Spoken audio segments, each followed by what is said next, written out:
Durante a semana estamos estudando sobre o avivamento. Aos domingos estamos pregando sobre o avivamento. E hoje não será diferente disso. Nós vamos tratar sobre as marcas do avivamento na última ceia. Bom, na nossa tradição cristã, nós entendemos que hoje, domingo, Jesus estava ali entrando, nessa semana que precede sua crucificação, ele está saindo ali de Betânia e indo rumo a Jerusalém. E muitas coisas aconteceram na última semana do Salvador. Vitor, pode me ajudar aí com o próximo slide? Muito bem.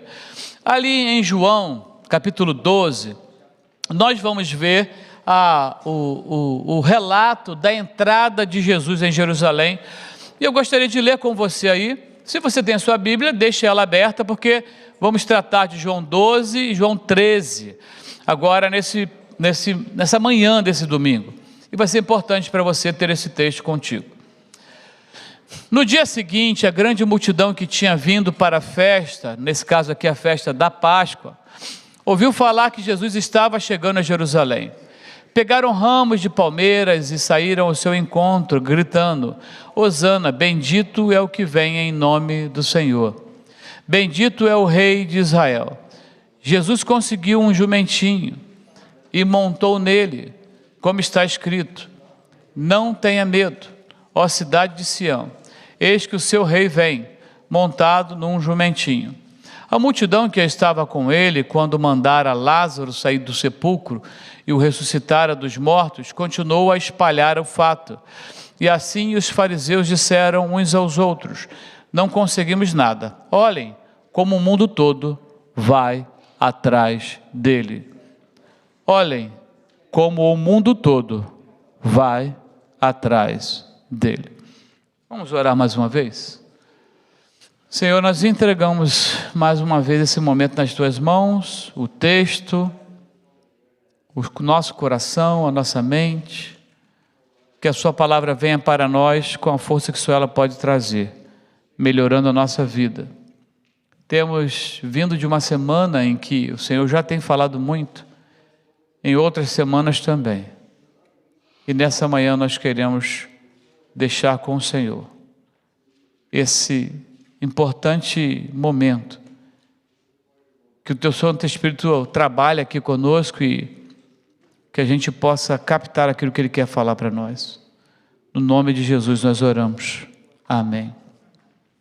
Pode passar um para frente? Muito bem. Havia uma promessa já escrita ali no profeta Zacarias: Alegra-te muito, ó filha de Sião, exulta, ó filha de Jerusalém. Eis aí te vem o teu rei, justo e salvador, humilde, montado em jumento, num jumentinho, cria de jumenta. Que isso ia acontecer, já estava escrito nos profetas. E Jesus, ele veio substituir a lei, ou Jesus veio cumprir a lei? Ele veio cumprir a lei.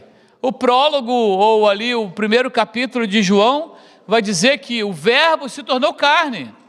Então, você quer conhecer a lei na prática, é olhar para a vida de Jesus. Ele veio cumprir aquilo que estava escrito.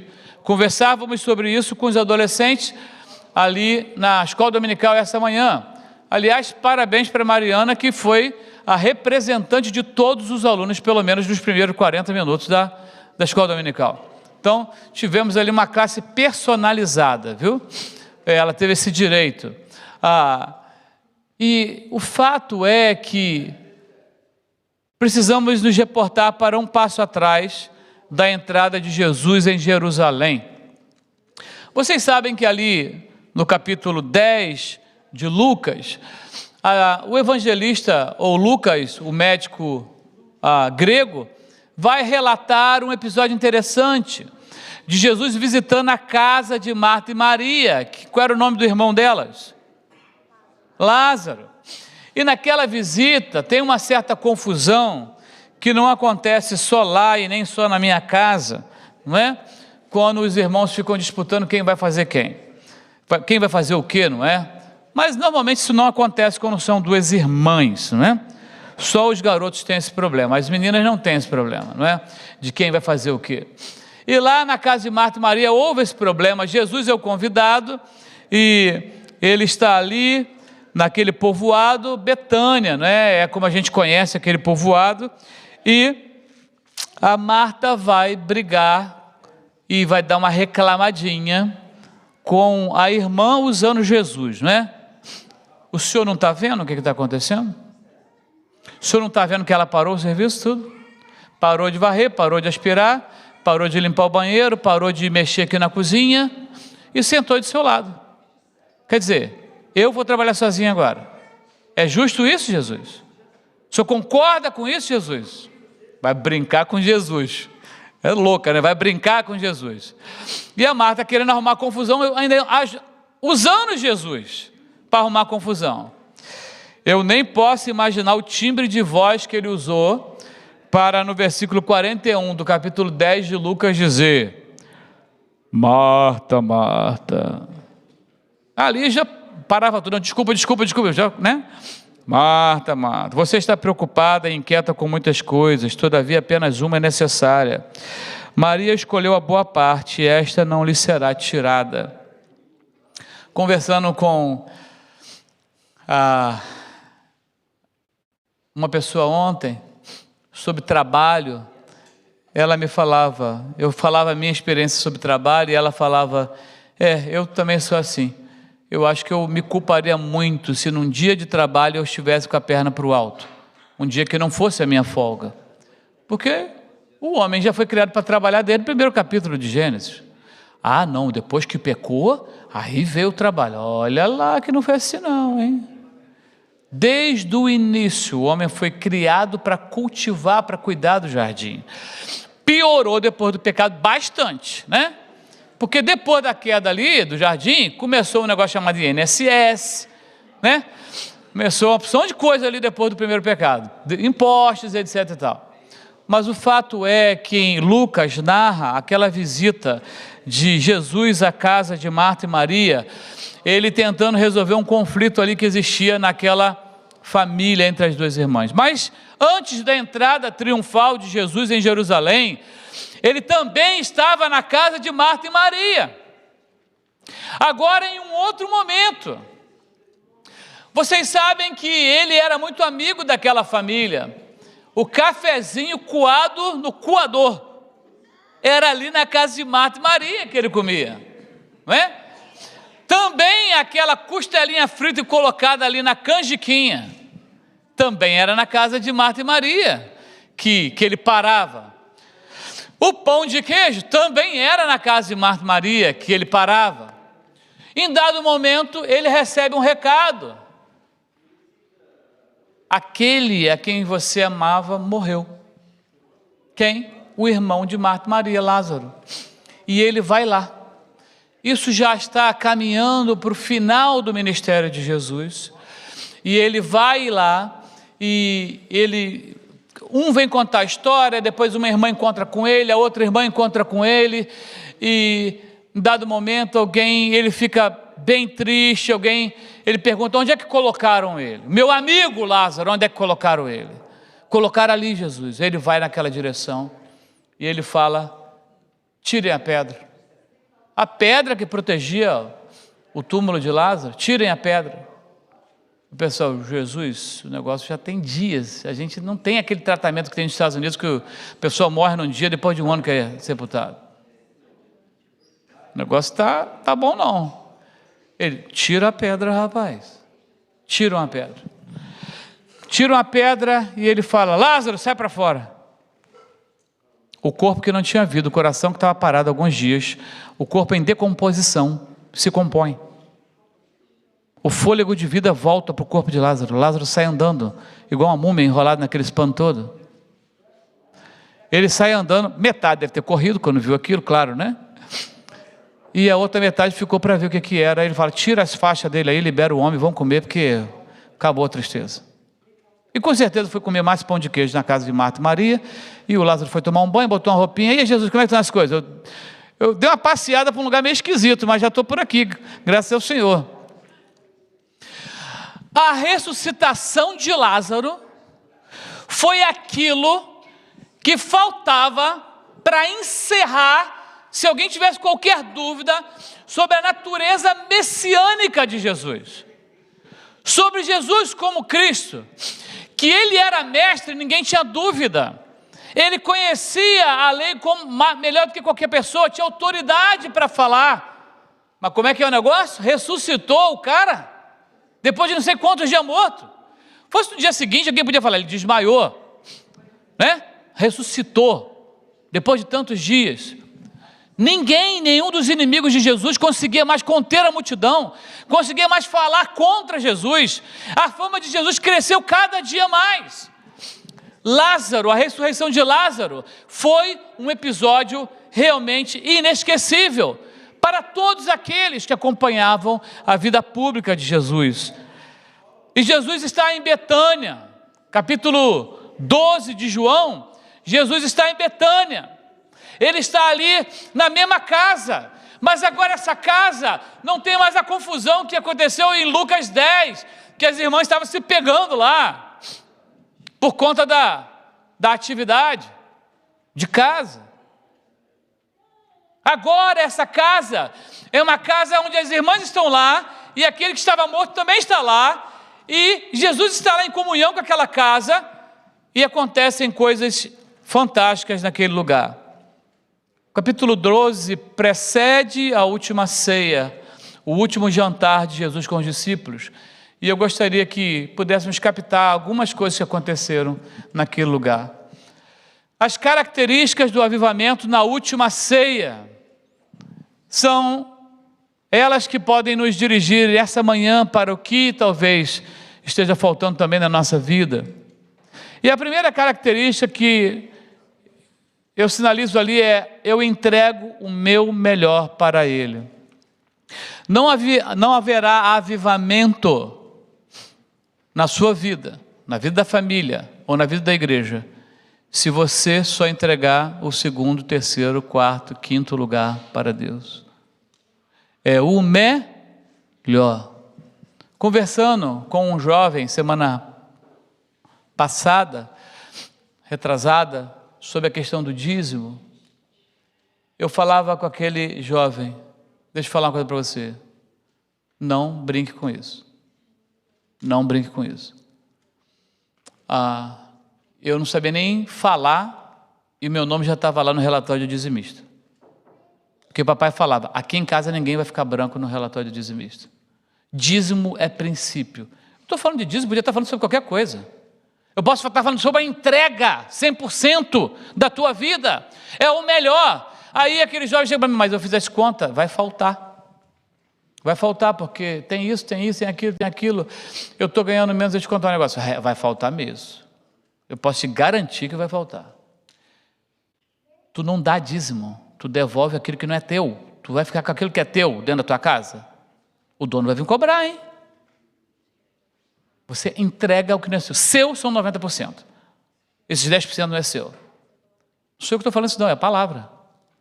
Aqui houve uma coisa muito maior do que 10%. Pode passar, Vitor, por favor.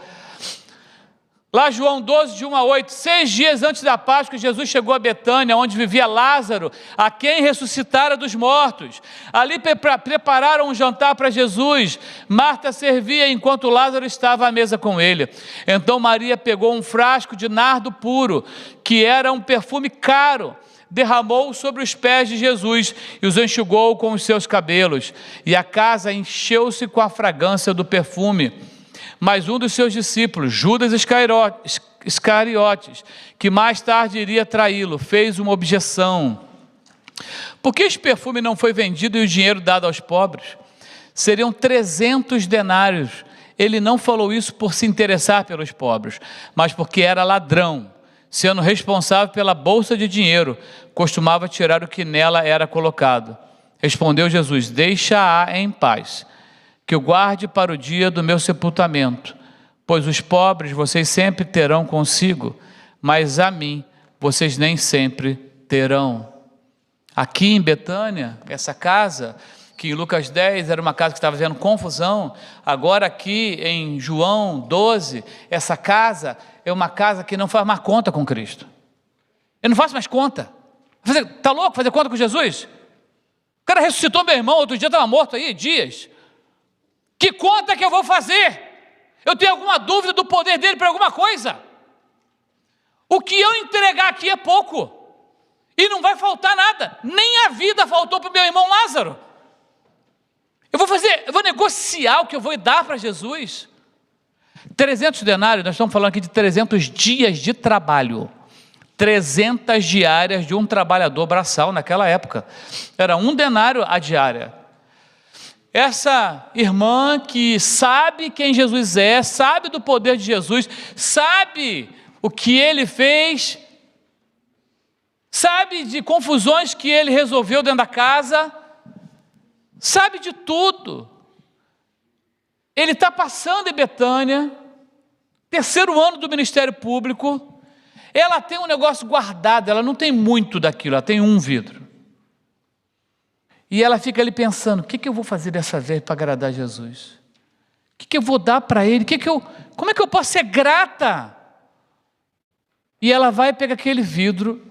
Gente, vamos parar para pensar aqui. Eu sei que isso não é problema para vocês, porque a maioria aqui tem 300 dias de trabalho guardado no banco.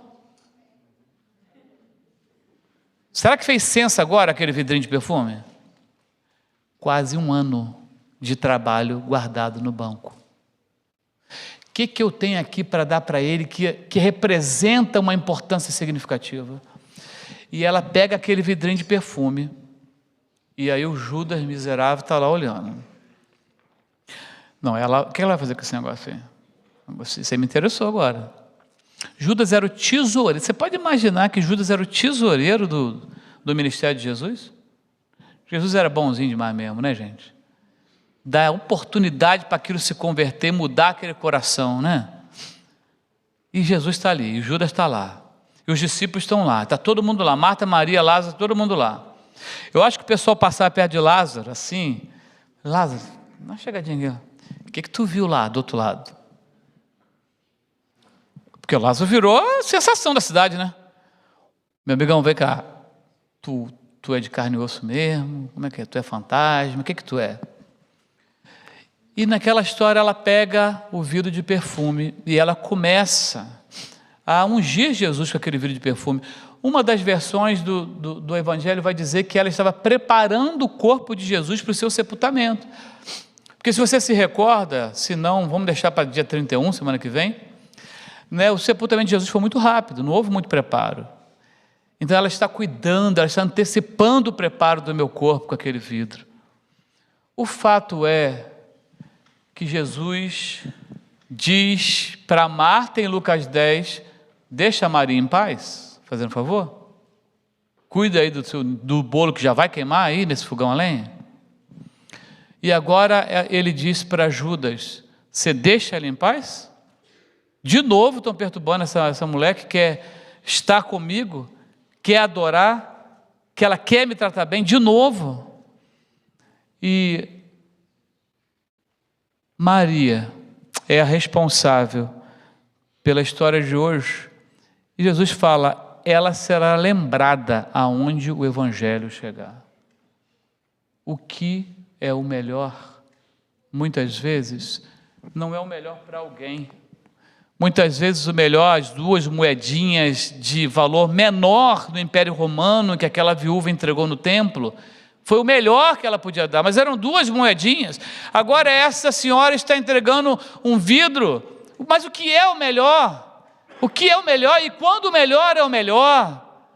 Acaba que a gente mexe com números, os números nos ajudam a fazer gráficos e a comparar coisas, mas o que é o seu melhor?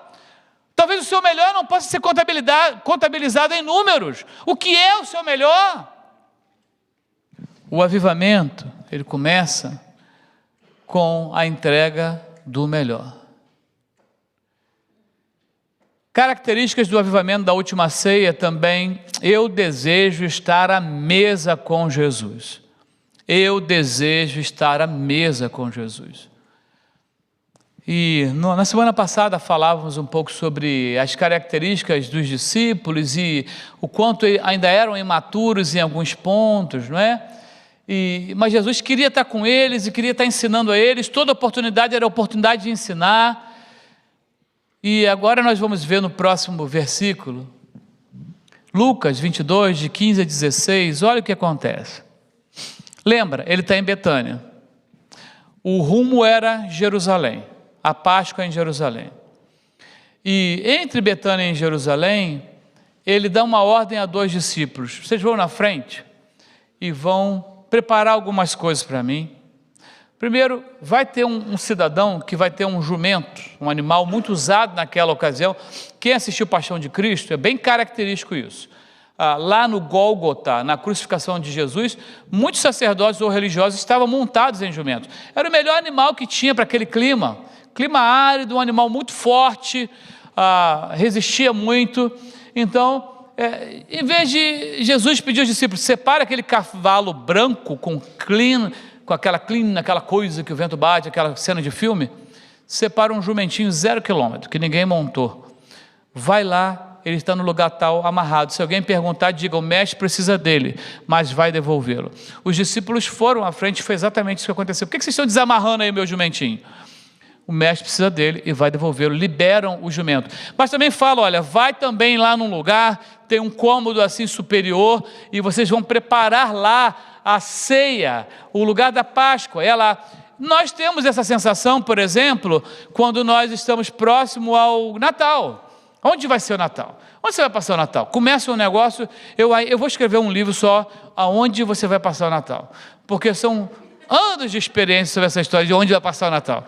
É fantástico isso, são experiências tremendas, não é? Então, você vai aonde? Eu vou na casa do fulano. E você? Ninguém me chamou para lugar nenhum. E você, pastor? Não, eu acho que eu vou para uma caverna, é o lugar mais seguro.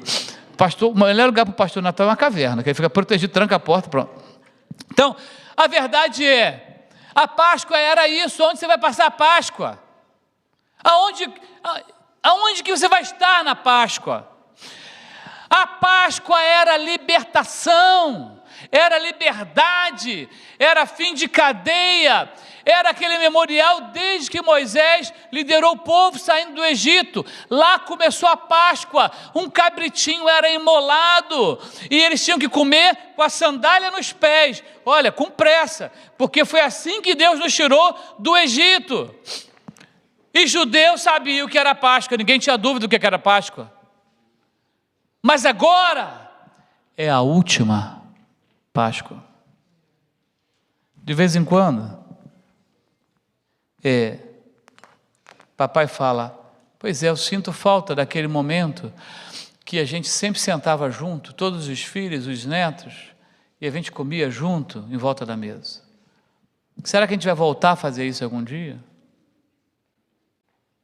Será que nós vamos ter a chance de fazer isso algum dia? Aqui era a mesma coisa. Eu queria reunir vocês comigo pela última vez, porque eu preciso dar algumas informações, algumas instruções para vocês. Então ele vai e fala, relatado pelo médico grego Lucas, e disse-lhes, desejei ansiosamente comer esta Páscoa com vocês antes de eu sofrer. Pois eu digo, não comerei dela novamente, até que se cumpra no reino de Deus.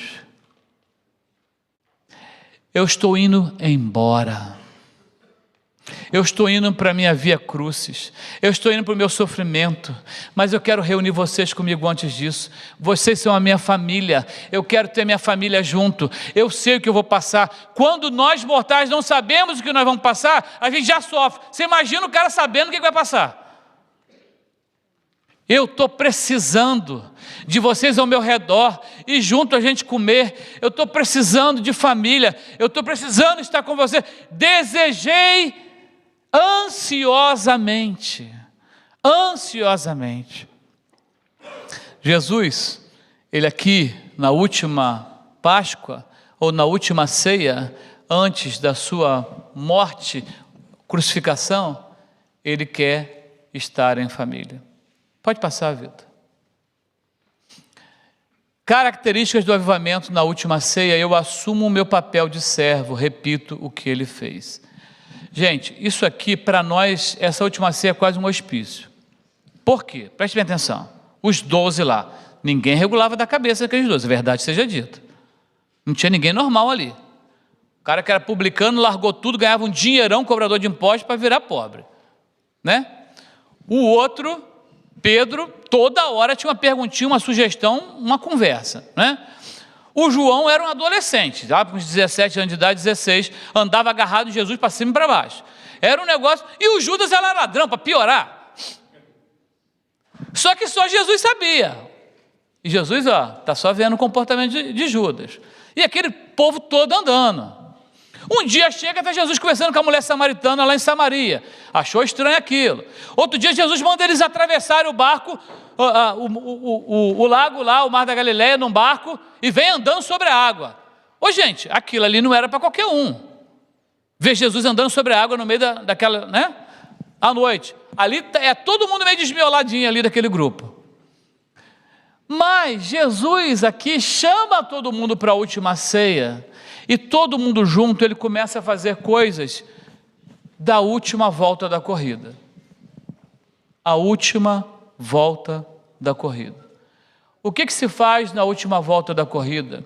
Quando você sabe que você não tem mais tempo. Você não tem mais tempo. É a última volta da corrida. Alguém que eu não vou lembrar agora o nome do autor, o livro está lá em casa, escreveu um livro, Quando Eu Não Estiver Mais por Perto. Conselho de um pai para os seus filhos. Quando eu não estiver mais por perto. Você sabe por quê? Muitas vezes estamos perto, mas estamos longe. Estamos perto, mas não estamos dando conselhos. Estamos perto, mas só estamos no mesmo ambiente. Não estamos aproveitando nada daquele tempo. E às vezes um filho, uma filha lá no futuro vai dizer, sabe o quê? Por que papai e mamãe não me falaram disso antes, se a gente estava junto por tantos anos? Aqui, Jesus não quer correr esse risco. Ele quer aproveitar a oportunidade da última volta da corrida. Pode ir, Vitor. Ainda assim, muitos líderes dos judeus creram nele, mas por causa dos fariseus não confessavam a sua fé, com medo de serem expulsos da sinagoga, pois preferiam a aprovação dos homens do que a aprovação de Deus. Portanto, o que eu digo é exatamente o que o Pai me mandou dizer. Aqui, você tem um grupo de pessoas que sabia que Jesus era o Filho de Deus, sabia que ele era o Messias, viram ele ressuscitar Lázaro, mas não iam para o lado de Jesus, porque com medo da aprovação pública. Essas pessoas nunca decidiram no seu coração servir a Jesus. Não, eu não vou usar vapor, porque isso não agrada a Deus, além de ser ilegal, não é abaixo de 21 anos de idade. Não, eu vou usar para ficar legal com o pessoal aí da escola. Não, eu não vou falar esse tipo de palavra porque vai entristecer a minha família e a Deus também. Não, eu não vou ter esse tipo de comportamento porque realmente isso vai entristecer a Deus. Não interessa, eu vou seguir. Lembro-me que eu era um estagiário na antiga Telerge, né? Quem lembra da Telesp, Telerge, Telemig, levanta a mão. A maioria que levantou a mão usa relógio. Brincadeiras à parte, eram as teles, não é? A gente só tinha teles no Brasil, porque o Estado era detentor de tudo isso, a telecomunicação. E um dos primeiros, ou primeiro setor de telefonia celular do Brasil era o ODC 32, na Praça Mauá, no Rio de Janeiro. E eu era estagiário do ODC 32, e era muito interessante, porque a minha função era captar as falhas das antenas dos celulares. O celular era um negócio mais ou menos desse tamanho, brincadeira, mas era um negócio bem grande. E quando alguém estava se deslocando num carro, por exemplo, do centro do Rio de Janeiro, para a Barra da Tijuca, existiam algumas antenas no meio do caminho. E a ligação ia falhar entre uma antena e outra, com certeza, porque não tinha antena suficiente. Telefonia celular, célula. Cada antena, ela armazena células que são responsáveis, enquanto você está andando, esse negocinho aqui, ele está comunicando com a antena mais próxima. E por que a ligação hoje não falha tanto? Inúmeras antenas estão espalhadas por aí. Então, quando você está passando o sistema, ele está, qual é a próxima antena, joga o sinal para a próxima antena. E vai andando, qual é a próxima antena, joga o sinal para a próxima antena. Outro dia, quando estivemos com algumas famílias ali naquele camping Cape Charles, eu fiquei apavorado com aquilo. Porque debaixo daquele túnel, debaixo do mar, lagoa, eu acho, esse negócio não parou de funcionar. Mas lá no Rio de Janeiro, naquela época, em 1990, alguma coisa, não era assim. Sempre quando havia uma falha, o sistema gravava aquela falha e eu recolhia os dados e fazia um gráfico. A antena de São Conrado é a antena que está precisando, ali naquela área está precisando de reforço. Mais antena. Quem lembra de Rio Eco 92? Houve, inclusive, um atentado lá no Rio Centro, nessa época. A Telege teve que parar com todas as antenas da cidade só para deixar sinal lá no Rio Centro. Todos os assinantes ficaram sem celular, porque os chefes de estados precisavam de ter antena para eles. Por que eu estou falando sobre isso? Eu era o único estagiário, naquela época, estagiário na área de tecnologia, o resto era tudo engenheiro. E na hora do almoço, eles chegam para mim e falam assim: na hora do almoço nós vamos para um lugar e você podia ir junto com a gente. Eu falei: que lugar que é esse? É um lugar que funciona mais à noite do que de dia, para Samauá, quem conhece, não é?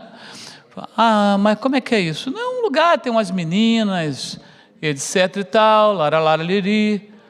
Eu acho que você tinha que se soltar mais, assim, esse negócio de igreja trava muito você, tal. Eu falei: estou entendendo a conversa, tá certo. Então deixa eu travado que está melhor. Não serve para mim essa vida. Um dos colegas chegaram para mim e falaram: André, eu estou estimulando a minha esposa a ter outros relacionamentos. Estou falando de década de 90. Eu estou estimulando a minha esposa a ter outros relacionamentos, ela aproveitar um pouco a vida para o lado dela, eu para o meu lado. Essas coisas que você vê hoje, gente, lá no Rio de Janeiro, a gente já conhece isso há muito tempo. Eu falei: pois é, rapaz, me deixa no meu lugar que está melhor. Deixa eu ir para frente do meu jeito que está melhor. Talvez um desses aqui teriam ido, porque preferem estar bem com a turma, em vez de vir para baixo. Não tem um texto na Bíblia que Jesus fala: eu sou servo do meu Senhor. Eu faço e falo o que Ele manda. O preço que eu vou pagar não é problema, eu vou seguir servindo aquele que me chamou. Não haverá avivamento sem vida de servo, sem vida de obediência, sem vida. Agora eu mudei minha vida. Ouvi de um irmão semana passada, falei: olha, quando eu decidi que eu ia me batizar, eu decidi que eu não ia fazer mais isso, e que ia ser um exemplo para meus filhos. Está errado ou está certo? É claro, se houve uma decisão, então houve uma decisão. Se está fazendo aquilo que não deveria fazer, então precisa haver uma decisão. Pode caminhar, Vitor. Jesus sabia que o Pai havia colocado todas as coisas debaixo do seu poder, que viera de Deus e estava voltando para Deus. O que eu falei? Última volta da corrida. Estou voltando para Deus. Assim levantou-se da mesa, tirou sua capa e colocou uma toalha em volta da cintura. Depois disso, pode voltar um pouco antes. Depois disso, derramou água numa bacia e começou a lavar os pés de seus discípulos, enxugando-os com a toalha que estava em sua cintura. Pode ir um pouco mais. Quando terminou de lavar-lhes os pés, Jesus tornou a vestir sua capa e voltou ao seu lugar. Só um ponto aqui antes de continuar. Entre um texto e outro, porque esse texto não está contínuo, ele foi lavar os pés de Pedro.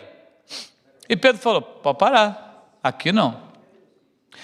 O que é essa coisa de lavar pé, gente? A gente não entende muito isso hoje. Porque você usa um sapato fechado. No verão, talvez de folga, você bota um chinelo. Aqui só se andava de sandália. Era sandália e sandália. Gente, até o soldado romano vestia sandália. É sandália. Quente. Poeira. Não dava certo, tinha que ser sandália.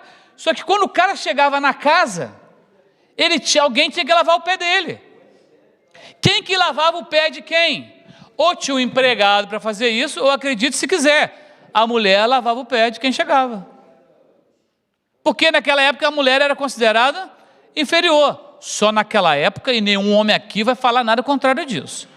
Por favor. Hoje elas são o nosso troféu. Amém ou não amém, irmãos? Vamos falar amém forte, hein? Preste bem atenção. Quando Jesus vai, pega uma toalha, bota no colo, tira a capa e começa a lavar o pé, antes do jantar, Pedro falou, não, aqui o senhor não é o menor. Como é que o senhor, que é o maior entre nós, vai lavar o pé da gente? Olha o estado do meu pé, Jesus. Isso aí você não tem... rapaz, meu pé está numa situação complexa. Frieiro aqui é o mínimo. O senhor vai lavar meu pé? Não, Jesus, aí ficou ruim para mim, estou desconfortável com isso. Se eu não lavar o seu pé, eu não tenho parte contigo. Então, Jesus, pode ser barba, cabelo e bigode. Joga a bacia toda na cabeça aí, eu quero ter parte contigo. Só que até esse momento, um determinado elemento ainda estava no recinto, e isso me causa curiosidade. Judas Iscariotes teve os pés lavados por Jesus. Deixa eu te contar um negócio. Você está lavando o pé de gente que você sabe que é meio desmiolada, meio verdinho, meio imaturo, mas está ali na caminhada aprendendo, né? É um Pedro da vida, é um outro, ali vai o João, tal. Tiago, tu está lavando o pé do miserável traidor. O negócio não é para qualquer um, né? E ele vai, ele lava o pé de Judas, ele serve Judas, ele seca o pé do Judas. Ele não foi, Judas, traz água quente, né? Traz água quente. Bota um negocinho na água aí do Judas. Ele cuida dos pés de Judas, igual cuida dos pés de todos. E ele vai caminhando. Não haverá avivamento sem tratar todo mundo como se fosse maior que você, até quem você sabe que está falhando com você. Nós estamos falando de um ponto importante. Pastor, isso é falsidade, eu já chego mesmo metendo a marreta. Deixa eu falar uma coisa, é educação, franqueza, sabedoria. A gente pode fazer um suco disso aí. Ninguém precisa ser mal educado para ser franco e sincero. E sendo franco e sincero, não quer dizer que você não tem que servir.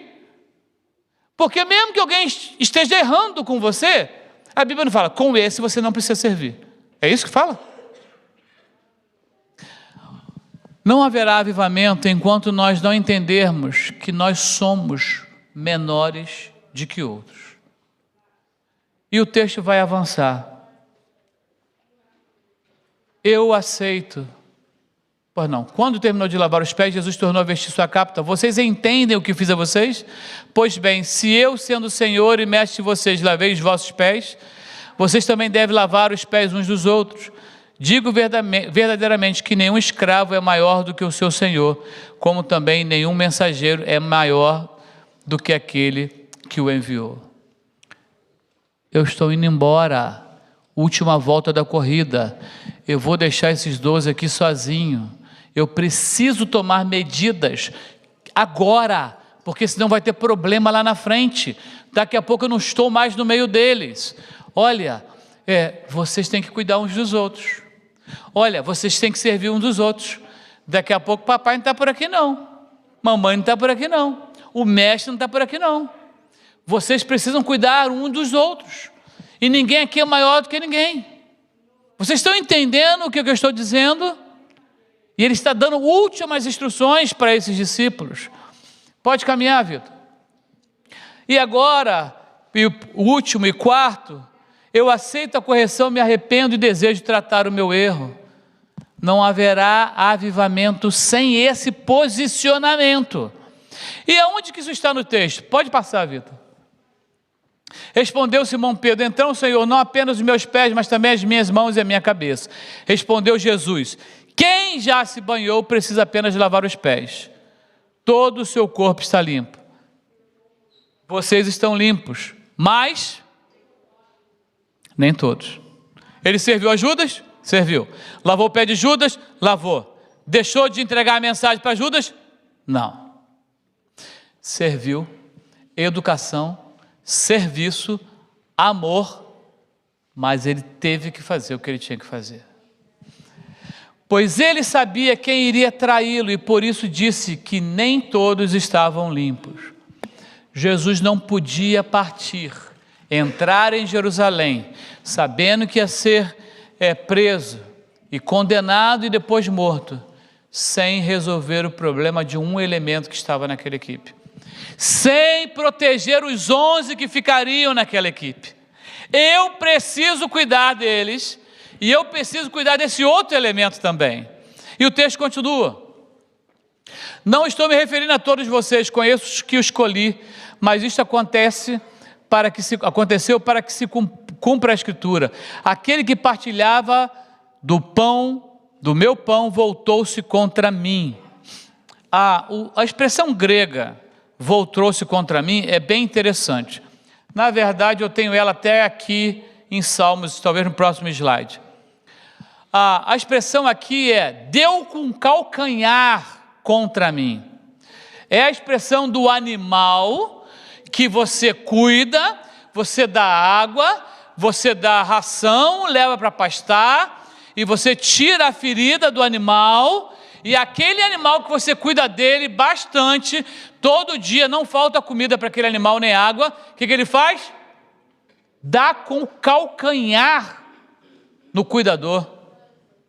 Ele dá um coice com o calcanhar no cuidador. A expressão que Jesus está usando aqui é exatamente essa: voltou-se contra mim. Aqui ele está dizendo, alguém que está aqui voltou o calcanhar contra mim, deu um coice contra mim, que estou cuidando dessa pessoa há tanto tempo. Eu estou cuidando, eu fiz tudo o que eu podia, mas essa pessoa continua dando coices contra mim. Eu esperava que isso parasse, mas não parou. E alguém que está aqui, que está dando coices em mim, me traindo, eu cuidando da pessoa e a pessoa me traindo, hoje eu vou revelar quem é essa pessoa. Estou dizendo antes que aconteça, a fim de que quando acontecer, vocês creiam que eu sou. Depois de dizer isso, Jesus perturbou-se em espírito e declarou: digo que certamente um de vocês me trairá. Seus discípulos olharam uns para os outros, sem saber a quem ele se referia. Deixa eu falar para vocês. Jesus está sendo traído já há muito tempo. Não fez propaganda disso para ninguém. Jesus manteve o ambiente equilibrado.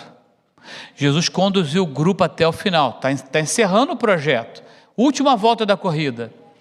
Jesus vem conduzindo o grupo. Jesus não chegou para Pedro. Pedro, sei que você anda armado de vez em quando. Dá para dar uma ali no rapaz ali da tesouraria? Ele não foi e fez um comentáriozinho com o João. João, você é novinho aqui do grupo? Vou te falar, o ser humano é terrível. O ser humano é terrível. Cuidado com aquelezinho ali, Aquilo ali, traíra. Jesus mantém o status quo da equipe, da sua classe de escola dominical, do seu grupo pequeno, da sua congregação, do seu time. Ele vai mantendo o status quo, ele vai cuidando, e agora no finalzinho ele já não vai mais estar presente, ele quer separar o que é o que. Pode caminhar, Vitor.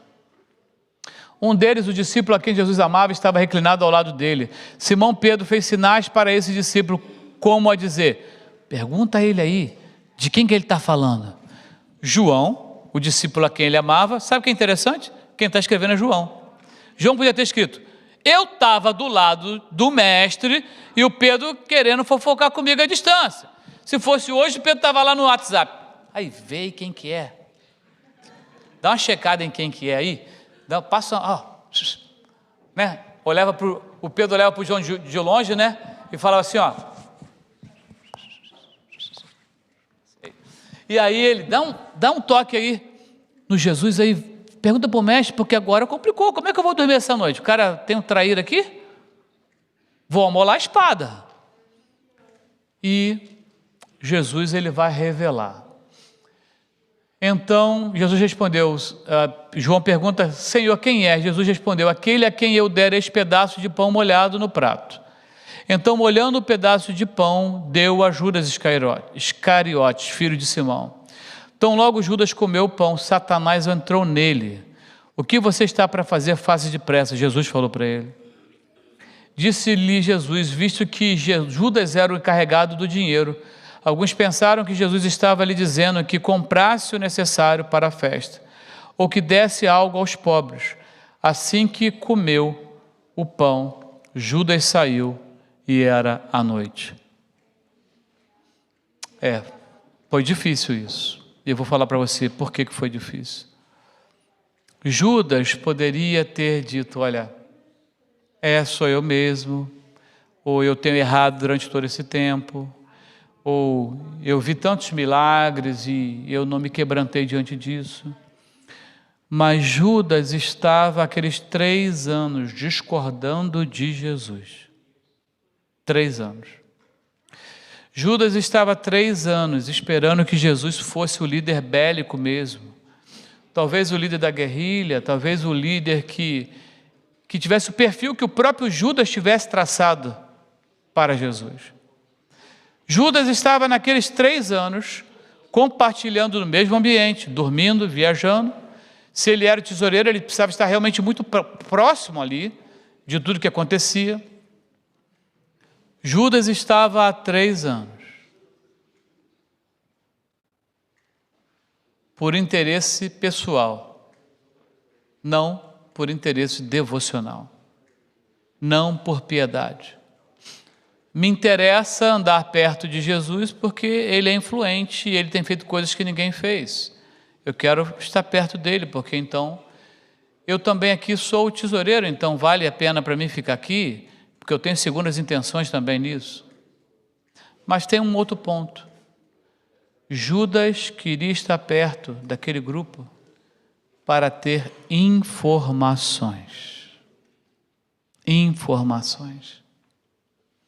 Pessoas que não se comprometem, pessoas que não reconhecem que erraram em algum momento, pessoas que não fazem daquele grupo mais um grupo, seu grupo, família, algo que vem do coração, que é legítimo. Muitas vezes fazem o que esse camarada faz. Não, eu não saio, eu já sei que eu não pertenço mais àquele grupo, mas eu fico porque me interessa ficar por motivos pessoais. Só que está acontecendo aqui uma outra situação. Está acontecendo aqui o oposto de servir. Porque o chamado é para servir, o chamado é para se dar, o chamado é para se entregar, o chamado é para fazer parte de alguma coisa maior do que você. E esse cidadão aqui, ele estava completamente num caminho contrário. Não, eu não quero servir, eu quero me dar bem no meio desse grupo. Inclusive já negociei a cabeça do mestre por 30 moedas de prata. Ele não está cumprindo o papel dele de Messias, que eu achava que ele deveria cumprir. Ele está seguindo uma outra cartilha. Eu não concordo com a cartilha dele. E porque eu não concordo, em vez de eu sair, não, eu fico aqui. Porque eu quero conduzir a coisa para onde eu quero. E quem sabe se Jesus é preso, eu inclusive não assumo a liderança disso. Ao invés de me arrepender, ao invés de me entregar, Jesus, o Senhor sabe de tudo, o Senhor sabe que eu tenho feito isso. O Senhor sabe de tudo, o Senhor sabe o que eu ando falando por aí. O Senhor sabe de tudo, o Senhor sabe o que eu ando fazendo por aí. E mesmo o Senhor sabendo, porque o Senhor sabe de tudo, o Senhor manteve isso em sigilo durante os últimos 3 anos. Mas agora realmente ficou insustentável para mim e ele nem se defendeu. Miserável, ainda acabou de comer. Assim que comeu o pão, ainda terminou de comer, né? Saiu e era noite, mas não era qualquer noite, era a pior noite, a pior treva que alguém poderia viver.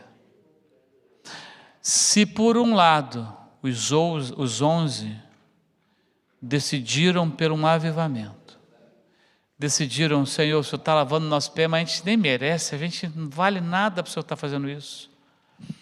o outro decidiu assim, eu sou maior do que ele nem sabe o que está fazendo. E ele sai para uma noite de morte, e não para uma noite de vida. A última ceia, agora capítulo 13, depois que Jesus lava os pés dos discípulos, depois que ele separa o joio do trigo e Judas sai, você vai ver no texto seguinte, até o capítulo 17 de João, agora Jesus entrega todas as instruções, até João 17, para aqueles que decidiram pela vida, debaixo da orientação do servo dos servos, Jesus de Nazaré, e seguem o exemplo dele. Hoje, domingo, na tradição cristã, é o domingo de Ramos. Entende-se que foi agora, nessa data, uma semana antes da crucificação, que Jesus teria entrado ali em Jerusalém, montado num jumento. Alguém poderia esperar um rei num cavalo muito bonito. Ele entra num jumento, jogam ramos para eles, dizendo, esse é o nosso tapete, o que nós podemos entregar. A multidão corta lá as folhas das palmeiras, entregam aquilo pelo caminho, e ele vai entrando. Deixa eu falar uma coisa para você. E ele entra sentado num jumento, um animal simples, um animal de trabalho. Aquele jumento nunca tinha sido usado por ninguém. Eu vou te falar por quê. Houve um jogo, se você já ouviu isso, você vai ouvir pela segunda vez. Um jogo numa montanha. E era uma montanha onde tinha lá um estádio, um pequeno placar eletrônico. O problema é que aquela montanha sempre era tomada por uma neblina. Sobretudo aquele campo ficava num lugar que sempre tinha uma neblina. E o jogo está acontecendo. E o adversário da equipe local já estava ali ganhando de 1-0 aquele jogo. E, de repente, o povo continua a jogar no meio da neblina. E o juiz apita, gol! E gol para onde que ninguém consegue ver o placar? Cheio de neblina. E daqui a pouco aplica, gol de novo, e gol de novo. E agora, é de quem? Para que lado que é esse gol? De repente a neblina vai embora, o vento sopra a neblina. E o time local já estava ganhando de 5-1. Jesus está entrando, montando no jumentinho. E Jesus fala assim, não estou preocupado se vocês não estão enxergando o placar. Eu já venci. Não estou preocupado se vocês precisam de carros, espadas e carros de guerra e cavalaria. Eu estou montando o jumentinho porque eu já sei de quem é tudo. Eu já sei o final da história. Eu posso caminhar simples, porque o poder que eu detenho e que o meu Pai tem é muito maior do que aquilo que vocês olham com o olho de vocês.